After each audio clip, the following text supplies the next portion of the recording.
আসসালামু আলাইকুম দর্শক, আশা করি আপনারা ভালো আছেন। আলহামদুলিল্লাহ আমিও ভালো আছি। এই যে আমার ইয়েলো কালারের ক্যাপসিকাম মরিচ নিয়ে আসছিলাম, ভিডিওতে দেখাইছি। সেই ক্যাপসিকামের বীজ থেকে যে মাশাআল্লাহ খুব সুন্দর চারা তৈরি করে নিয়েছি। এই যে মাশাআল্লাহ, যে এখানেও এই যে এখানেও লাগাইছি ভাঙ্গা পটের মধ্যে মাশাআল্লাহ।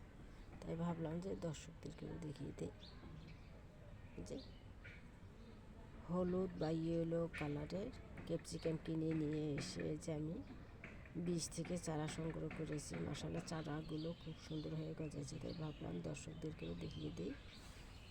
যে এখানেও আছে শপিং ব্যাগের মধ্যে শপিং ব্যাগের মধ্যে মাটি তুলে সেখানে আমি বীজ বপন করে দিয়েছি। মাশাআল্লাহ বীজগুলো খুব সুন্দর হয়ে গজাইছে। আমার চ্যানেলটা যেখান থেকে দেখেন না কেন লাইক কমেন্ট সাবস্ক্রাইব করে দেবেন, আমি যাতে আপনাদের সামনে নতুন নতুন ভিডিও নিয়ে আসতে পারি। মাশাআল্লাহ ইয়েলো কালারের ক্যাপসিকাম মরিচের চারা তৈরি করে নিয়েছি। মাশাআল্লাহ।